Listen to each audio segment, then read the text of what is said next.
ನಮ್ಮ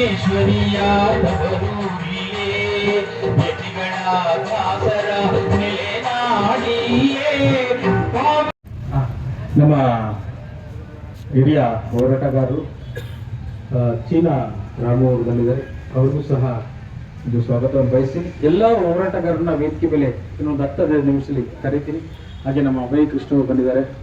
ಇನ್ನೂ ಅನೇಕ ಹಾಗೆ ಈ ಒಂದು ಹೋರಾಟಕ್ಕೆ ಬಂದೋಬಸ್ತನ್ನು ನೀಡುತ್ತಾ ಇರತಕ್ಕಂತಹ ಸ್ಥಳೀಯ ಪೊಲೀಸ್ ಠಾಣೆ, ಉಪ್ಪಾರಪೇಟೆ ಪೊಲೀಸ್ ಠಾಣೆಯ ಎಲ್ಲ ಪೊಲೀಸ್ ಅಧಿಕಾರಿಗಳಿಗೆ ಅವ್ರಿಗೂ ಸಹ ನಮ್ಮ ಒಂದು ಹೋರಾಟಕ್ಕೆ ಒಂದು ಸ್ವಾಗತವನ್ನು ಬಯಸ್ತೀನಿ.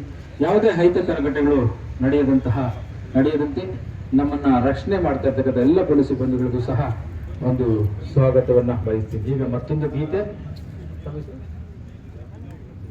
ಬಿಜಾಪುರದಿಂದ ಯಲ್ಲಪ್ಪ ಅವರು ಹಾಡ್ತಾ ಇದ್ದಾರೆ.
ಕೊಡ್ತಾರೆ.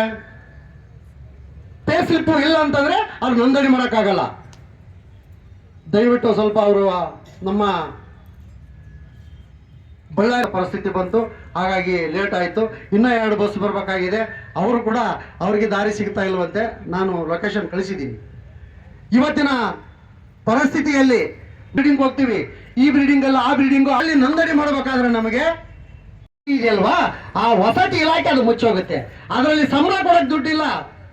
ಲಾಸ್ಟ್ ಟೈಮ್ ನಮ್ಮಲ್ಲಿ 75 ಕೋಟಿ ತಗೊಂಡು ಹೋಗಿ ದುಡ್ಡು ಕೊಟ್ಟು ಇವತ್ತು ಸ್ಲಮ್ ಬೋರ್ಡ್ ಅಲ್ಲಿ 1,80,000 ರೂಪಾಯಿ 1,80,000 ರೂಪಾಯಿ ಒಬ್ಬೊಬ್ಬ ಕಾರ್ಮಿಕರಿಗೆ ಕೊಟ್ಟಿದ್ದಾರೆ.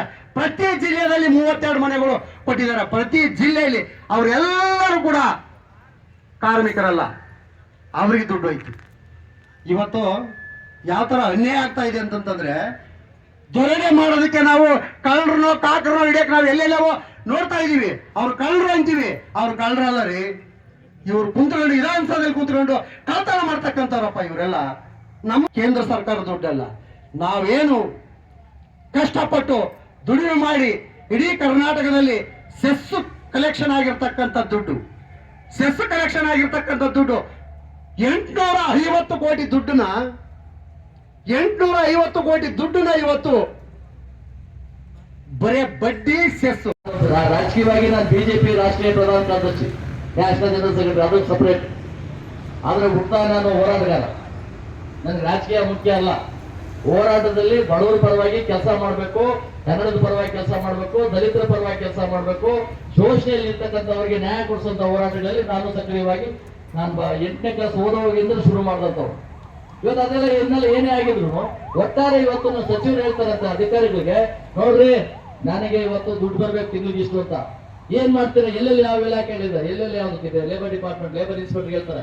ಲೇಬರ್ ಇನ್ಸ್ಪೆಕ್ಟರ್ಗೆ ನೋಡಪ್ಪ ನಿಮಗೆ ಗಾಂಧಿನಗರ ವ್ಯಾಪ್ತಿ ನಿನ್ ಬರ್ತಾ ಇದೆ, ಇಲ್ಲಿ ಇಷ್ಟು ಹೋಟ್ಲ್ ಇದೆ, ಇಷ್ಟೊಂದು ಕೆಲಸ ಮಾಡ್ತಾರೆ, ಇಷ್ಟೊಂದು ರೂಪಾಯಿ 300 ರೂಪಾಯಿ ಹೋದ್ರೆ ಇವಾಗ 1000, 2000, 3000 ಕೇಳ್ತಾರೆ. ಅಂದ್ರೆ ಲಕ್ಷಾಂತರ ರೂಪಾಯಿನ ತಿಂಗಳ ಇಷ್ಟು ಅಂತ ಕೊಡಬೇಕು ಮಂತ್ರಿಗಳಿಗೆ, ಕಾರ್ಮಿಕ ಇನ್ಸ್ಪೆಕ್ಟರ್. ಆ ಕಾರ್ಮಿಕ ಇನ್ಸ್ಪೆಕ್ಟರ್ ಲೇಬರ್ ಆಫೀಸರ್ ಕೊಡಬೇಕು. ಲೇಬರ್ ಆಫೀಸರು, ಲೇಬರ್ ಅಸಿಸ್ಟೆಂಟ್ ಕಮಿಷನರ್ಗಳು, ಡೆಪ್ಟಿ ಸೆಕ್ರೆಟರಿ, ಡೆಪ್ಟಿ ಕಮಿಷನರ್ಗಳು ಆ ಲೆವೆಂಜಲ್ಲಿ ದುಡ್ಡನ್ನು ತಗೊಂಡೋಗಿ ಮಂತ್ಲಿ ಇಷ್ಟು ಅಂತ ಕೊಡ್ತಾರೆ. ಕಾರ್ಮಿಕ ಇಲಾಖೆಯಲ್ಲಿ ಇರೋಷ್ಟು ಸಂಪತ್ತು ಪ್ರಪಂಚದಲ್ಲಿ ಎಲ್ಲೂ ಇಲ್ಲ. ಇವತ್ತು ESI ಹಾಸ್ಪಿಟಲ್ ಇದೆ, ಅಲ್ಲಿ 1000 ರೂಪಾಯಿದು ಒಂದು 10 ಕೋಟಿ ರೂಪಾಯಿದು ಮೆಡಿಸಿನ್. ಇದು ಎಲ್ಲ ಕಡೆನೂ ಇದೇ ತರ. ಅದರಲ್ಲಿ ಕಾರ್ಮಿಕ ಇಲಾಖೆಯಲ್ಲಿ ಸಾಕಷ್ಟು ಈ ತರ ಕೆಲಸಗಳಾಗ್ತಾ ಇರ್ತವೆ. ಹಿಂದೆ ನಮ್ಮ ಬಚ್ಚೇಗೌಡರು ಮಂತ್ರಿ ಆದರು.